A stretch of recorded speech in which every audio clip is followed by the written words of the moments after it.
Good evening and welcome back to the Pirates Fan Forum here on DK Pittsburgh Sports Podcast Network. I'm your host, Gary Morgan. With me, as always, is my good friend, Jim Stamm. How you doing, brother? I'm doing good. I'm looking forward to having an old friend on the show today, Gary. Yeah, man, it's been too long because we haven't seen James in a minute. So James Littleton jumps on with us today. How you doing, brother? Doing great. Glad to be back on again. He's got a nice new headset. He's all ready to rock and roll today. Hat on backwards. Ready to root on these Buccos as they start changing up this roster. And folks, that is what we're going to spend the majority of today talking about. We're finally here. This is the fun part.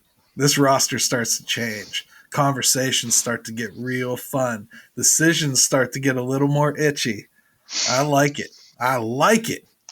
So I'll tell you what, man. We have a perfect call your shot today, and I want to use it right away because I think it's going to boost the conversation right off the bat. So what do you guys say?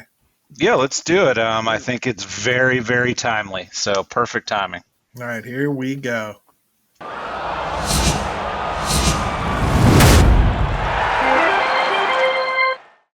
Hey, Gary and Jim, this is Kevin coming at you from Lexington, Kentucky. And for this week's Call Your Shot, my question deals with Rodolfo Castro. Why haven't we seen him up with the big league club yet this year? He had a productive time with the club last year, proved himself to be more than competent at the major league level, and certainly I think he could add some things to the development and the rebuild for the club here in 2022 and potentially beyond. So, yeah, where is Rodolfo? Thanks for taking my question, guys. I really love the show, and I look forward to hearing your response. All right, so first, thank you, Kevin. Great question. He's down there. He's down there in Lexington, Kentucky. Like, he should have had a mint julep in his hand and he missed. Like, he's got to work on that part of it. Question's great. Presentation could have been a little bit better. Mint juleps for sure. You got to have. But, no, great question, and honestly, a prophetic question as it would turn out, since by now you all know that Rodolfo Castro has been called up to the Pittsburgh Pirates, and a couple things that were mentioned in there. Boy, more than proved himself is probably a little bit of a stretch for me. I do think that 5 home runs and 86 at-bats is not something to be ignored or taken lightly. That is a pretty nice clip. The problem with Rodolfo is he definitely had some defensive bugaboos last year. He needed a little bit of maturing that didn't happen because he didn't play in AAA at all. And needed to do something besides hit home runs or strike out. Because while that's pretty much what the game has become, it was a little excessive with him. So, I mean, Jim, what are your thoughts on Rodolfo Castro coming up? And we'll obviously get into who's going out along with that later, but let's focus on who's coming in first. Yeah. Here's the thing. I'm glad to see it.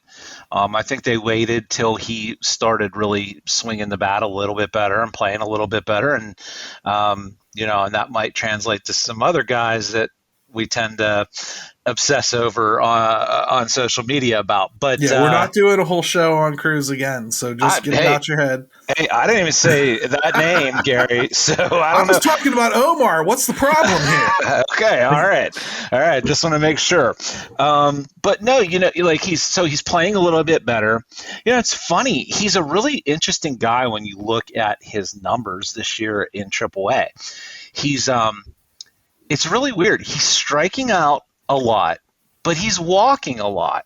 Yeah. And he has 31 strikeouts and 96 at bats or something like that. And then he's got 20 walks, but he's still got an OPS of just right under 800 now.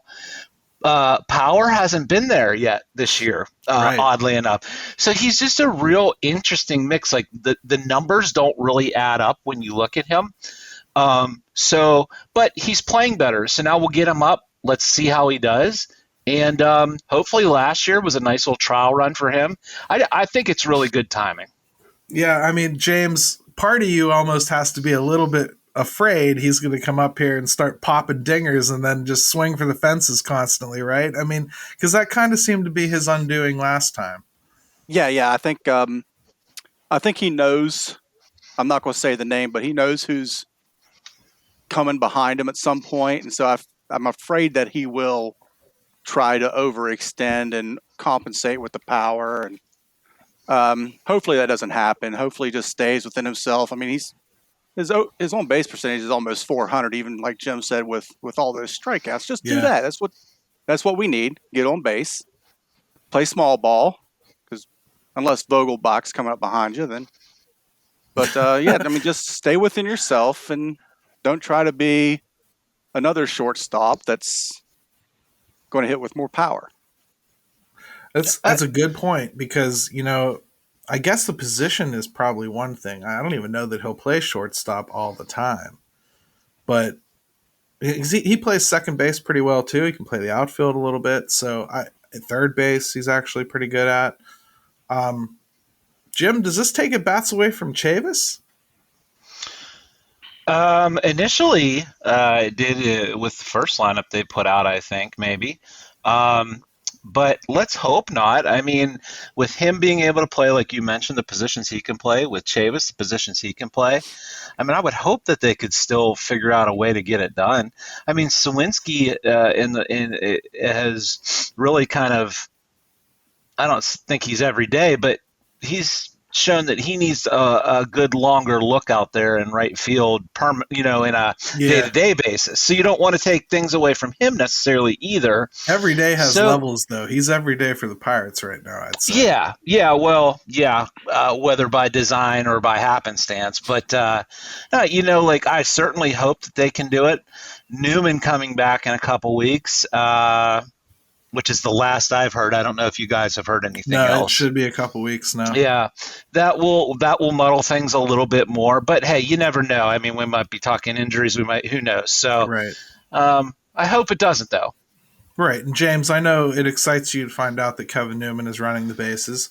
Yes. But yes. But let's focus on Rodolfo Castro because we're gonna have to suffer through watching one of these prospects play while we wait for All-Star Kevin Newman to come back. So.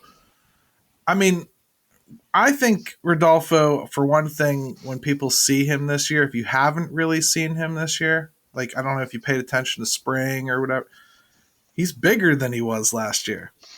He's actually bigger than he was last year. And he looks like somebody that's going to hit those home runs right now. It's kind of scary. What do you think? What do you expect to see from him? Do you expect him to bounce around, James, or are you thinking they're going to stick him at short and just leave him there and let him see what he does? I mean, for a young guy, I would like to see him just let him play a position.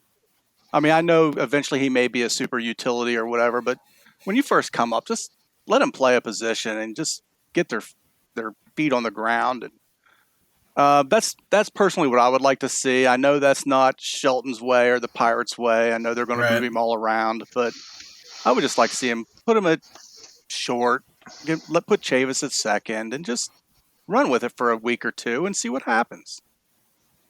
I'll tell you what, guys, let's take a quick break because this has a lot of tentacles because now we got to get into all the moves around that and the pieces that are going to see less time now, the pieces that might see more. So let's take a quick break, come back, pick up the conversation where we left off.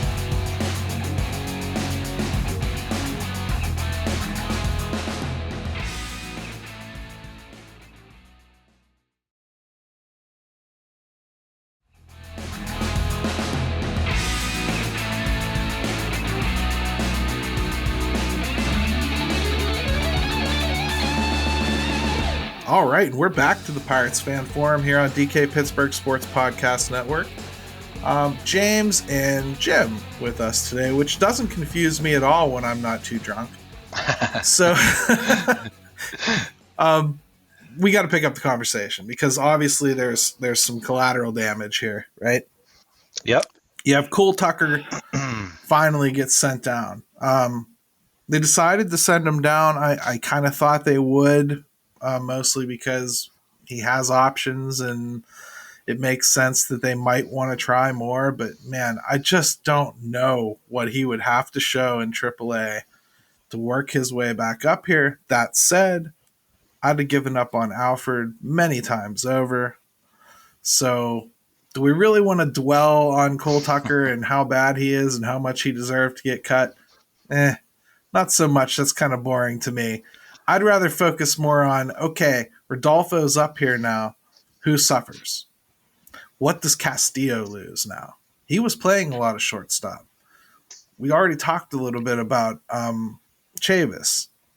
Now, I'm just wondering that kind of aspect of things. Josh Van Meter's, just had a good game the other day with the bat. I think we've all been ready to get rid of him for quite some time. James, where do the at-bats go? They got a lot of dogs that they're trying to feed, and I don't know that anybody has stepped up and taken it. Yeah, I mean, if I never see Van Meter on the field again, I'd be fine. I'm not high on him. I see it as a waste of a roster spot. Tell us how you really feel, James. I mean, you know, He always does. That's why he's I'm here. not going to sit here and hold back. I mean, I don't see enough to me to care. Plus, I mean, he's not one of our young guys. I mean, I want to see the young guys play. Contractually, though, he's no different than Michael Chavis. I agreed. So, I'm saying if you want to give Michael Chavis a chance, which we do, James, I think. Yes. I'm fine with that. Why is Josh Van Meter different? Because he's shown the same kind of power in the minor leagues. Is it because Chavis did it in the majors? I'm a little fascinated. I mean, I like that he's actually done it on the big stage. And, I mean, lots of people have done it in the minors. Yeah. Doing it in baseball is different. And to me, I just see something different in Chavis this season than I do Van Meter. I see more. I can't disagree with you. I'm just trying to make counterpoints because, honestly, my own dislike of Josh Van Meter being on this team kind of stuns me because I kind of see myself as pretty even keel most of the time, but I never understood the move, and it's irritated me ever since. And I just was sitting here thinking today, how is he any different than Michael Chavis from the left side? It's a guy that can bounce around and play different positions. He's got some pop, hasn't really stuck. What do you think, Jim? Well, first let me say this. Appreciate Kevin with the call your shot segment, and those make this show so much better. And it's a way for us to get people on the show, get fans on the show. Hey, it could lead to being on the show as far as if you want to get on and be a guest. Ask James. It just kind of happens naturally after a while if things work out. So thank you. Let's get more of them though. I mean, we can do better, and I want more suggestions and more submissions, and I know Gary does too. Okay, so that's I did that part for us. As far as give me the question again, Gary. Well, basically, or the comment. Basically, how is Josh Van Meter any different than Michael Chavis? I think I know. I think we've talked about why we feel that way, but let's just lay it out. Okay. Well, here's the thing about Van Meter. I think coming in, it was a little bit of a crowded situation anyway. Mm-hmm. It seemed almost like an afterthought when it happened. And then he came in, and then he just wasn't hitting anything. He looked awful. So, first impressions to a new fan base, I mean, it looked really, really a new like, fan base that wanted to see Rodolfo Castro yeah. or O'Neal Cruz or Jiwan Bay or And there's a lot of, we've got to remember here in Pittsburgh, we've seen a lot of guys come in as late roster additions or flyers, and they fall flat on their face. I think people just put two and two together there, whether it was fair or not, and that's how they saw Van Meter. So right. That's how I see it. But now, he's here. He's getting opportunity at least. The team has decided he's going to get opportunity one way or another, whether we like it or not. And I guess that's the best way I can comfort myself, is to kind of look at it like Chavis. He's exactly the type of player that a team like this seeks out when they're hoping to find somebody else's prospect. He's what, in all sincerity, as somebody that likes the person, I hope happens for Cole Tucker. I hope somebody picks him up and tries to figure him out, and maybe he catches on and does. But I think Van Meter is probably going to end up being cannon fodder this year. I think you touched on it too, which is just the distinction of is that Chavis has done it at the major league level. He got his first crack at it in Boston and did pretty well. And then for whatever reason, things kind of got sideways on him, and he got injured and so on and so forth. And then you look at Chavis, ever since he's been with the Pirates, yeah, it's a small sample size, but even back to last year, this year, he's been productive. He's hitting. He's driving in runs in not very limited, in more limited situations than I wish he was in. So he's been pretty exciting too, I think. Yeah, he's got limitations in the field. I don't think that's a surprise. And he doesn't. He refuses to let anyone walk him. So I look. There are holes there, and some people are like, well, maybe if you're playing him too much, then you might expose him. But my point with that is if that happens, so be it. Isn't that what you want to do? That's what we're trying to find out about guys, right? So let him play. If it happens, great. If he turns into a super utility guy, fantastic. I think Michael Chavis, worst case scenario, can be that kind of guy. I really do see him like a Josh Harrison type guy, if nothing else, for a ball club. And those guys can be very, very, very valuable, as we saw with the Josh Harrison. All right, so we bounced around the diamond and we talked about Diego Castillo a little bit. He's gotten a lot of opportunity. He's shown a little bit of pop. He looks pretty good in big situations. He doesn't look like he shrinks away from it. I'm not saying he comes through every time. I'm not even going to sit here and tell you that I think he's a major league starter moving forward. I don't know yet. But now we got Rodolfo Castro coming up again. I expect him to get a decent amount of at-bats. They're going to come from somewhere. Diego has already kind of been struggling to get at-bats. So, and actually, James, I'll go to you first. It seems like they've already given up on Chavis at second base. They haven't done it in a long time. He's been first base or DH almost every time. So I'm guessing Diego Castillo and Van Meter are going to split second base. Does that sound right to you? Yeah, try to word this. I'm a little older, so I'm used to guys playing a position. I think that when guys, that some people just like the steadiness of when I come to work, I know I'm going to be first base or DH. Maybe first base, second base, third base. Maybe, I'm not saying it's happening to him. Maybe for some people that's too much. Gosh,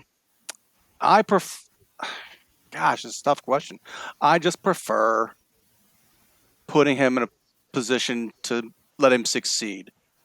And I think that's first base and DH for him. You can platoon him at first with Yosh and Dan. And then that's tough because you got three guys fighting for two spots really there. Yeah, and two of them deserve it. One of them hasn't shown he deserved it, but they're paying him more. So, Yeah. Yoshi's going to get those at bats, and that's the shame of it. Like, we're talking about the new additions here, like Rodolfo Castro comes up and how that changes the dynamic of how some of the other prospects get treated, like Diego Castillo or Michael Chavis or whoever else they might call up.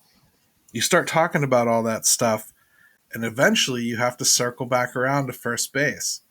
The only place they really spent money, like in the off season, was first base. How do you get all those at-bats squared away? This is what's interesting about the Yoshi situation is that let's just pretend last year never happened. And let's just say that this is the year that they kind of brought him in on this little trial and error and see what happened, see what happens with him. And there wasn't the contract signed and everything. It is the $4 million and the fact that they're going to give him the opportunity. I mean, if this was just starting now instead of last year, he'd already be kind of getting pushed, I think, off to the side. But we're just not seeing it to the point because of the contractual obligation to him. I do think, like in this next month,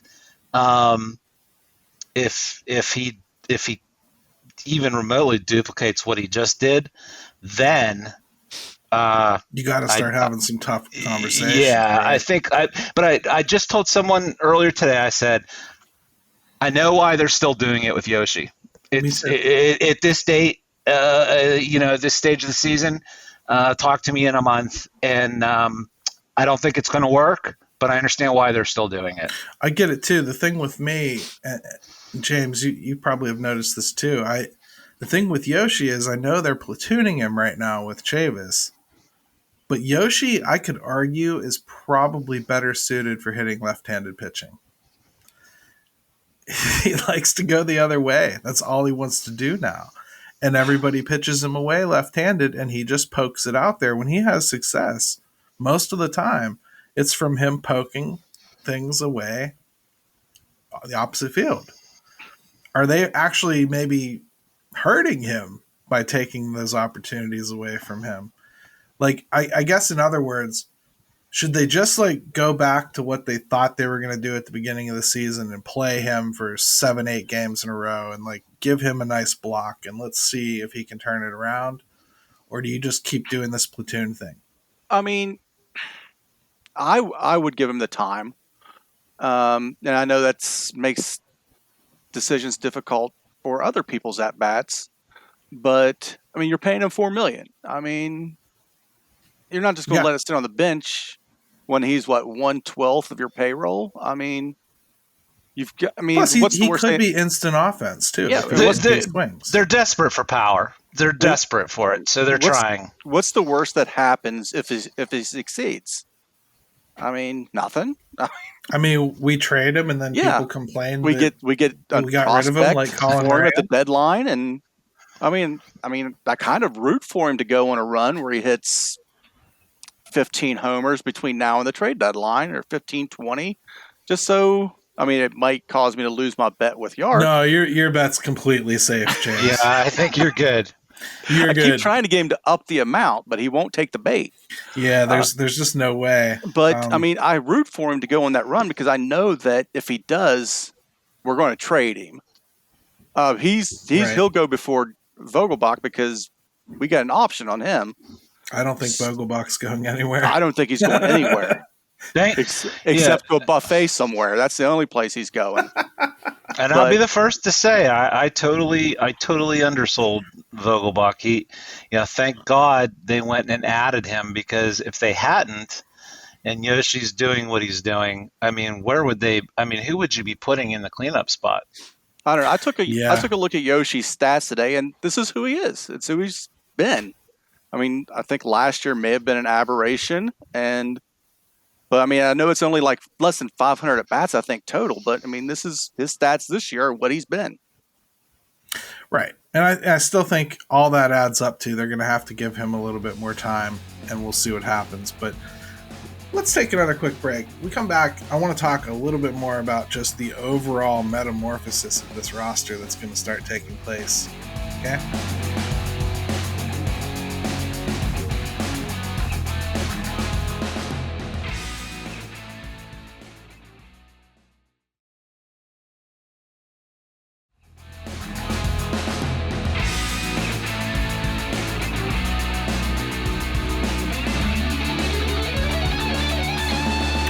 right, we're back to the Pirates Fan Forum here on PK Pittsburgh Sports Podcast Network. And I thought we would wrap up the show by talking about the overall metamorphosis this team's going to go through as this year continues. Everyone that listens to this show knows that I feel 10 to 14 guys that were on the opening day roster are not going to be on this team at the end of the year. I still feel really, really good about that. And if anything, the Pirates have kind of upped the ante a little bit on me because they've done some things a little bit early on that I didn't think they'd do yet. But, you know, Rodolfo Castro gets the call today. Max Kranick, we saw, has been up here. Bo Sulcer's already come up here and sadly was DFA'd to make room for Tyler Beatty. But moving on. There's another guy that's going to come up here at some point, you know. I think the beauty of what you're going to see this year really is the questions being answered. We spent that whole first segment talking about, well, how do you get at bats now for Michael Chavis and Josh Van Meter and Diego Castillo and Rodolfo Castro, and how do you find all these places for them to play, and how do they get at bats, and who's doing what? And I think what we'll find as we go forward is these prospects start to push their way up and they entrench themselves like Jack Sawinski just did a little bit. Now, we shouldn't sit here and pretend he's going to be here all year because he's done okay for a minute. Or that he's the long-term answer. Yeah, he may not be. He may top out as a fourth outfielder. He may not be in the plans long-term. Who knows? But right now he's holding his own. And he's pushing guys out of the way. Jake Marisnick just had surgery on his thumb, has done absolutely nothing wrong this year. He's done nothing but play good defense. He actually hit a little, too, when he was up here, which is kind of crazy. I'm not sure, as I sit here right now, he'll have a place to come home to when he comes off the IL. That's how quickly things are going to change on this team. And, Jim, what are you looking for next? I think the pitching staff is kind of going to keep being a metamorphosis. We're going to see Rowanzi come up and maybe Thompson move into the pen. You know, you're going to see something like that happen, and it's going to cause someone else to go. Underwood's going to come back. Somebody's going to go. Yeah, it's funny. We talked about it, I think, even in our season previews, is that at some point we would see that this year. And the fact that it's a little early, though, ain't it? Yeah. That's just what I was going to say. Is the fact that it's, mid-May and we're starting to get to see it. That should, if not excite people, it should encourage them. I think we're seeing it. We're going to see it on the pitching side here pretty soon too. We're talking a lot about things in the infield and the middle infield aspect of things. But hey, if guys aren't going to perform, and let's face it, we've had some guys underperform. We've got Bryce Wilson has not shown much. Right. Brubaker has not done all that well, even though he's not had a ton of luck. So we're going to see it even more coming up here on the other side of the roster. So, if the minors isn't your thing, I would suggest starting to get a little bit more familiar, because you're going to be seeing names, and you're going to be seeing guys, and you might want to know who they are. And chances are now they're not going to be just complete retreads, which, that's the best thing, man. Yeah, God love Pirate fans, because I'll tell you, these last 2 or 3 years, man, we have had to slog through some trash. But through all that, you do find some good things. You find Ben Gamble, it's a dude. Right, but my overall point is I think everyone's had their fill of that stuff. So it's really just refreshing when you start seeing guys' names, that it's Rodolfo Castro coming up and not Kai Tom coming up, and you know what I mean. So. Right. But I guess, James, the thing that's been driving me nuts is I see the same persons, same person had the same thoughts. You can't trade all your good players. But then they say this team doesn't have any good players. And I kind of go, okay, and they've locked down the few that we know are good, so they're not going anywhere. So what's your resistance to moving on from these guys again? You know, and then you come to realize, well, those people are pining for people like Colin Moran and Josh Bell, for God's sake. So after you just laugh about the lack of credibility, you kind of move on to, well, here we are, and here's what's happening. This rotation has stunk, right? But you're already seeing them start to make the decision that Dylan Peters is going to be a starter. You can already see them starting to stretch him out. They're using him as an opener, but they're letting him go a little bit more now. It's 3-4 innings. Maybe it'll be 5 next time. You're not seeing him come into games in the middle all the time anymore. It's starting to be more of a weekly thing. I think you're going to start seeing like Bryce Wilson and Zach Thompson either get moved off to the pen or even demoted potentially. How do you see this evolving? I mean, and for some guys, that will work for them. I mean, Will Crow's done fairly well. So, I mean, it could happen for those guys. But, I mean, we're going to have so many starters up this year. I mean, there's just going to be so many opportunities for different guys. Oh, Cody Bolton. Max Kranick's going to get a shot. I mean, yeah. I mean, Rowanzi. Guys. Yeah, I hate to break this to people in May. I mean, I know it's only May 12th or 13th, but if Quintana keeps pitching like this, he's going to go bye-bye. I mean, they're not going to just let him walk. I mean, they're not going to let him walk. He could get traded, right? Yeah, I mean, that'll open up another spot for people to get opportunities. I mean, trying people in different roles that have struggled as starter for an extended period. There's nothing wrong with that. I mean, you mean like Tyler Beatty? No, I think twice you've said that name now. If you said you were not going to say it, that's just it. Gary doesn't listen to his own rules. He doesn't want to talk about Beatty. No, and I get that. But then he mentions him twice, and then so. Yeah, you're going to have to explain the rules to me on this show. Again. I did say I didn't want to talk about him. But I mean, but you are right. He's going to get a chance. I mean, they didn't sign him to just. Oh, he's going to wear a major league uniform and pitch this year for the Pirates. I hope he pitches on September 2nd. No, I hope not. I hope not. But I mean, people are going to get chances in different roles, and point is that entire starting rotation could be different. Maybe save Keller. You know, and like I think they're going to give him every chance. Every chance. I'm just saying, like you're going to have big time turnover, and the Pirates have a lot of options. So when the time does come to trade Quintana, he's 33 years old. I don't think anybody should be under any illusions that he's going to, sign here for 2-3 years and still be productive. I think they're lucky to have gotten what they already have out of him. And I'll take the little bit of leadership, but we should expect, Jim, that people are going to get moved, right? I mean, that's what we want. That's why you build the system, correct? You don't build the system so that you start racking up rankings and then you sit back and pat your back. Oh, look at my ranking. Oh my God, my farm system's so awesome. You want them to come up and play baseball where it matters, right? So guess what has to happen? 23 of these crap players got to go so that you can bring up kids, man. And guess what kids do when they first come up? They suck balls most of the time. You have to work at it, man. That's why I want it to happen now. So next year, a lot of these kids got their sea legs already.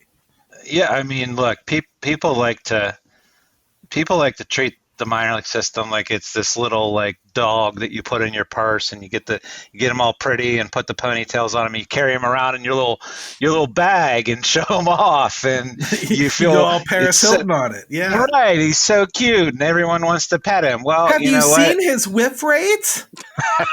So Right. Eventually, that wears off, and then you go out and get a real dog. But his EV is through the roof. His X-thwarp Yes. is super high.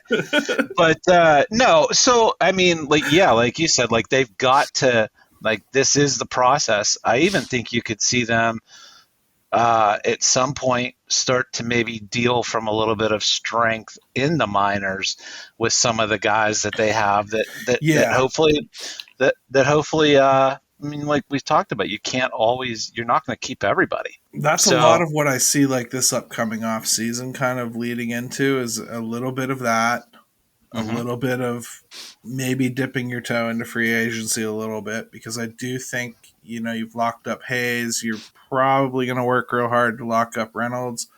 I bet they're going to lock down Bednar. So if you It's funny you mentioned that. I mentioned about I think they would even listen on Bednar at the trade line if it got them some of the pitching that they wanted. I think they would. I don't think people should get that crazy about it.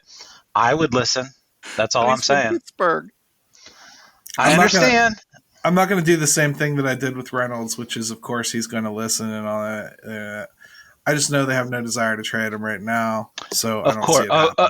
No, of course not. Of course not. I'm just saying, like, there isn't really anybody that I look at that I think at this point that they won't at least take an offer. Here's where I'm at.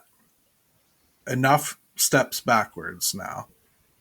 It's time to start holding on to things now.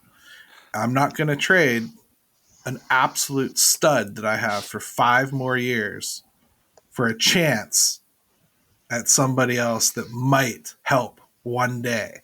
Now, I did say top flight pitching, and whenever I brought it up, and the only thing that tempts me with him is the fact that it's getting back to the whole, hey, we've got an awesome closer type situation, but are we ready to compete yet?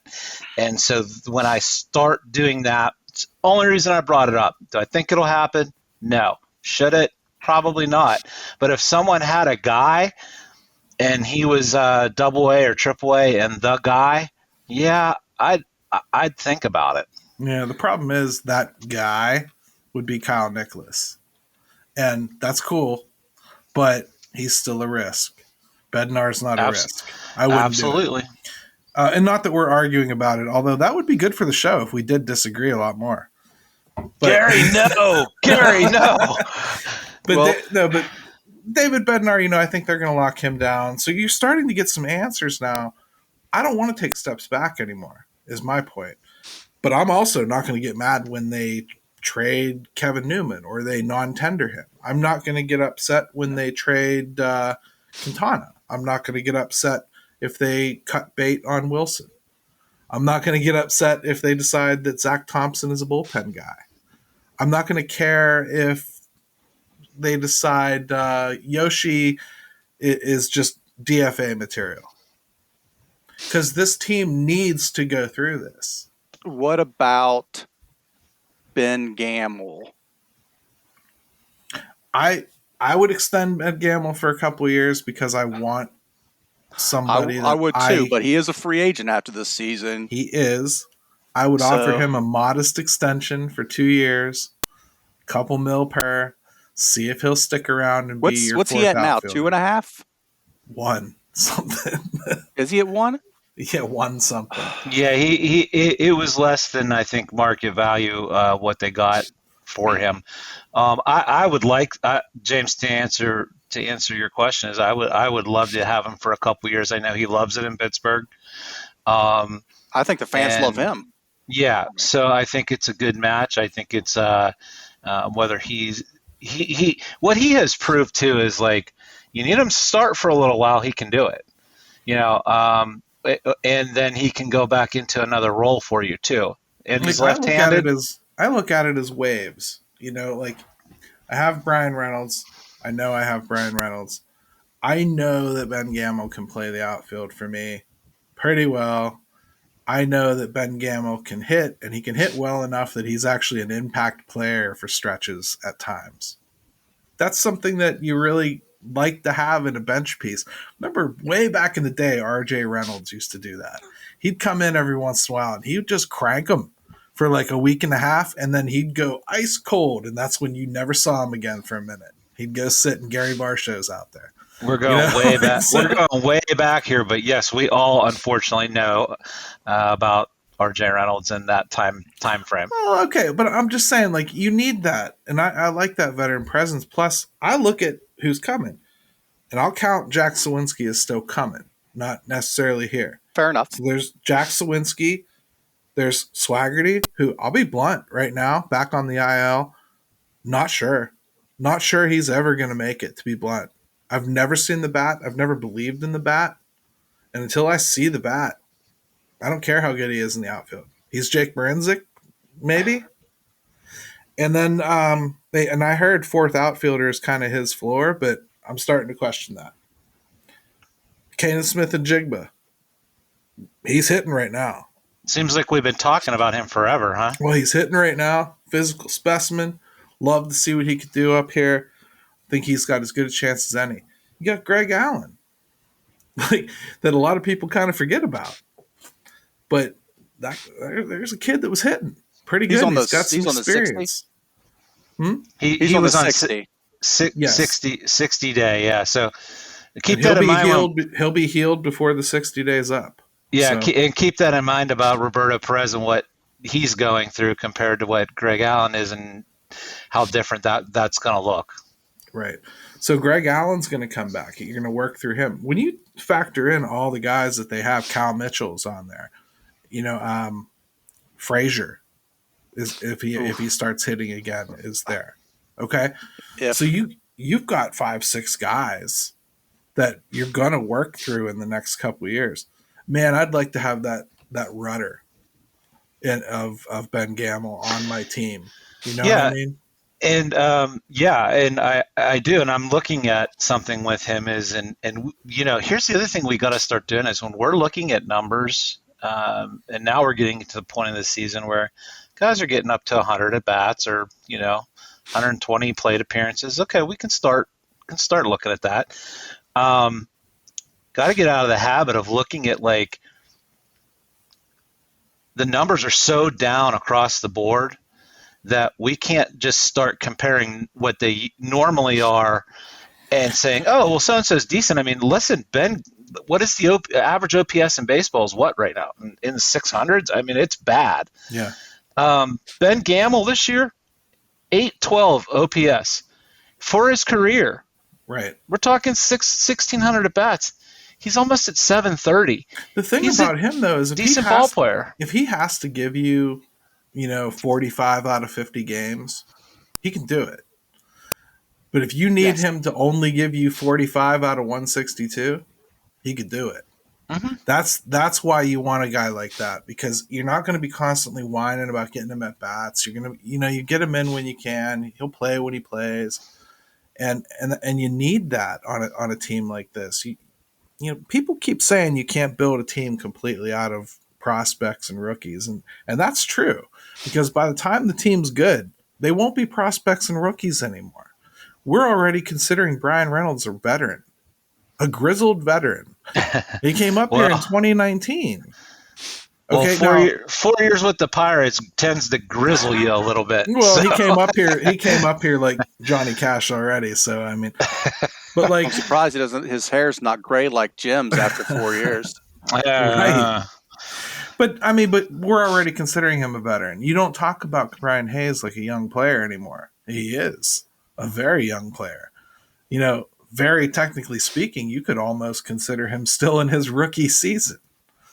Just from the times that he's missed and everything. So, I just think maybe some of that stuff gets skewed a little bit. You have to understand that, like Diego Castillo, come 2023, the end of 2023, he was not going to be a child anymore. He's going to be a 27-year-old man that's probably played, a year or more in Major League Baseball. So if he pans out, he's not a prospect anymore. So shut up. you're right, but you're wrong. Do you know what I mean? Like, this team is going to turn over, and the earlier the better. That's why, James, I'm encouraged to see it happening this early already. I mean, the young guys have to get up and struggle.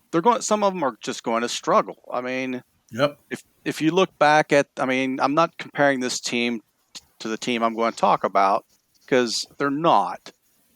But if you look at the Braves in the 90s, those guys didn't come up lights out. Glavine struggled, Smoltz struggled. I mean, Then they went and learned. got Maddox. Yeah, they went and got Maddox. They added. I mean, they struggled and they grew from. That's why I was having such high hopes for Keller because I knew that young pitchers sometimes struggle. I mean, a lot of the greats did. Yeah. But, I mean, I don't know. But, I mean, to get these young guys up, let them get the struggles out, let them grow together, let them get some experience. And that's part of it. I mean, and you sort things out in the wash, right? Yes, Jim, the White Sox are going through it right now. The White Sox went through this a while ago. They brought up all their kids. They stunk. All of a sudden, one of those kids came up like lightning in a bottle and augmented all those other kids that were no longer kids. And they took off. And players they really believed in, ended up getting jettisoned, like Nick Madrigal, gets jettisoned off to the Cubs for next to nothing. And like, you have to do that stuff. You have to understand that some of these prospects are not destined to be Pittsburgh Pirates. There's going to be wheeling and dealing and pain and development at this level and sucky moments and really high moments. And you have to understand all that's going to happen. That's next year and the end of this one.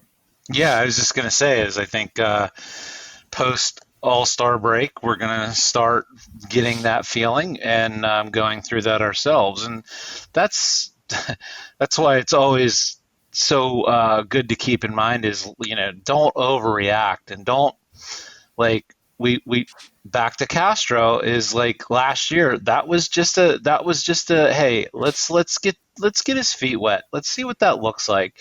And then hopefully, he tapered off and but he probably learned some things, and hopefully now we're going to see a better rounded ball player because of it. And that's going to happen to someone this year that we're going to be calling up, and the same thing is going to happen, or worse. He just won't hit it all. So, I know it's baseball, and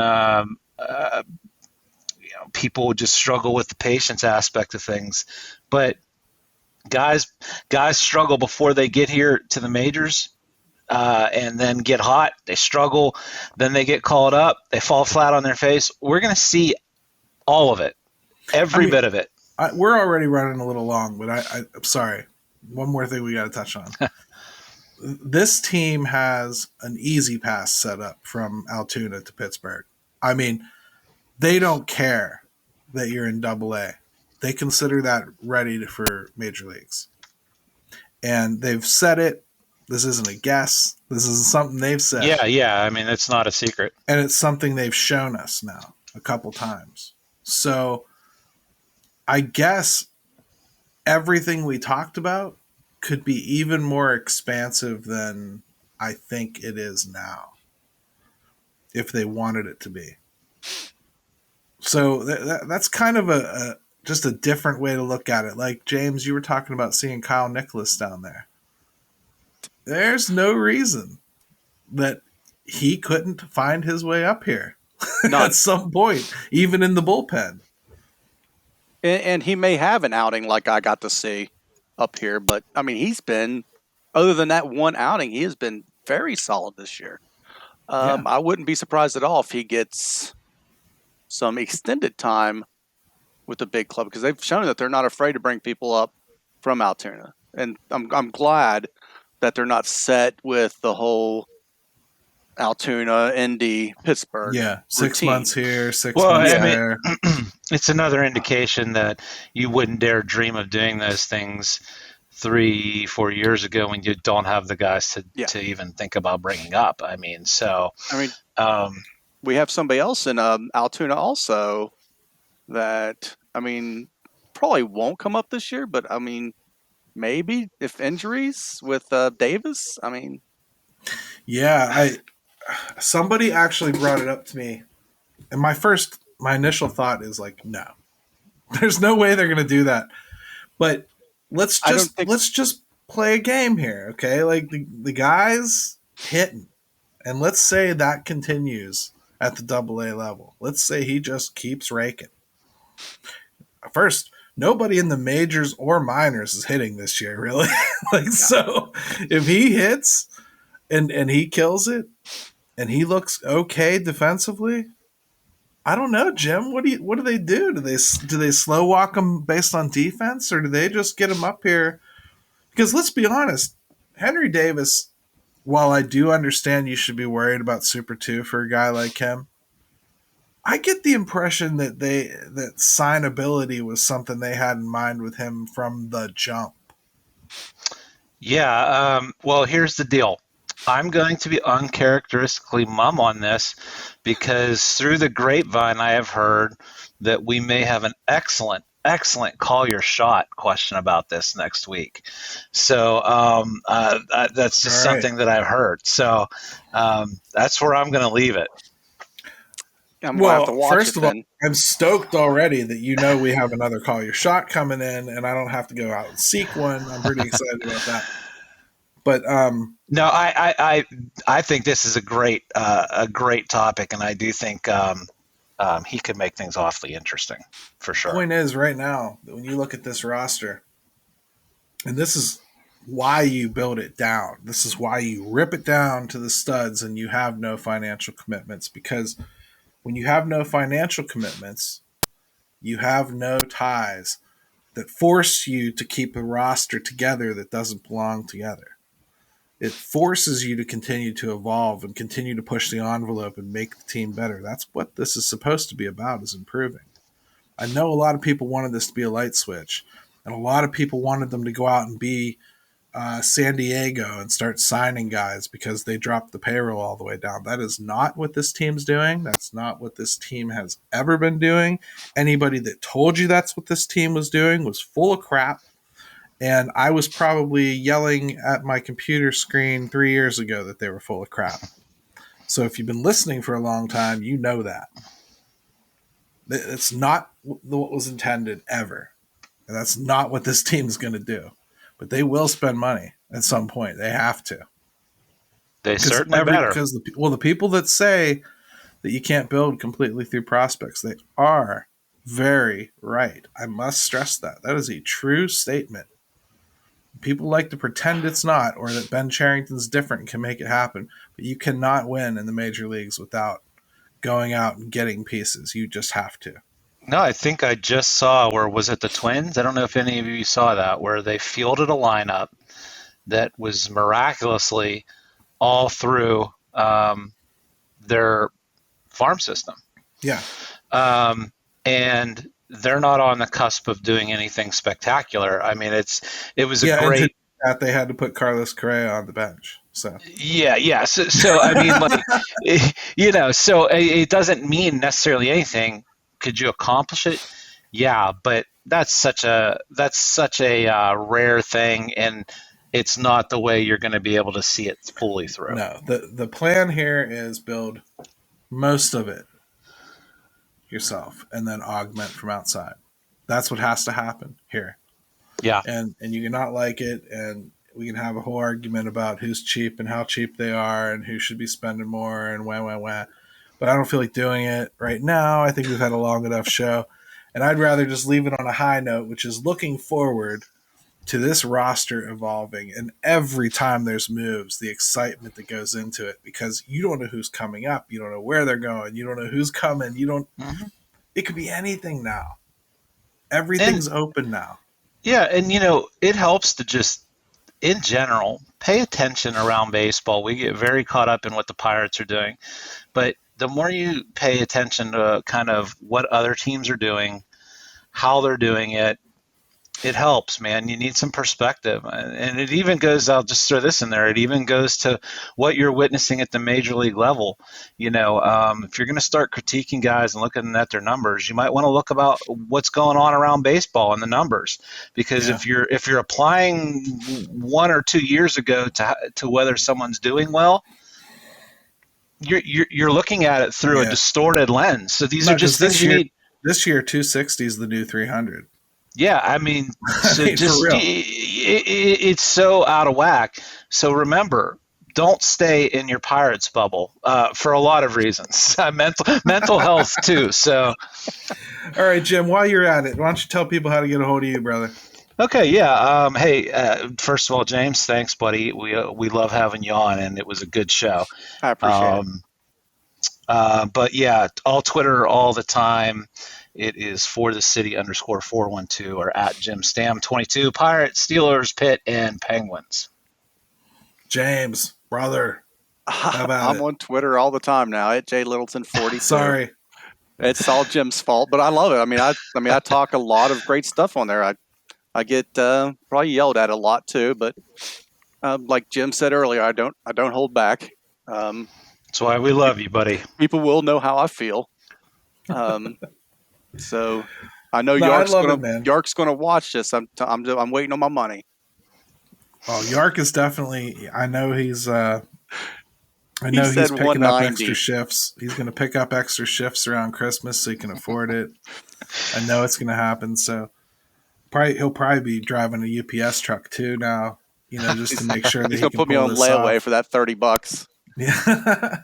Gonna throw his family out on the street for Christmas, James. I hope you're proud of yourself. All right, everybody. So, hey, make sure you follow the show on Twitter at Pirates Fan Forum. Follow all the shows here on DK Pittsburgh Sports Podcast Network. They're all good, especially the Ramon Foster show. If you didn't get a chance to check out that last episode he did with a one-on-one interview with Kevin Colbert, I got to tell you what, man, that was some quality content, man. Like, and I know y'all think we're biased here, but when I listened to that show for real, I listened to it twice.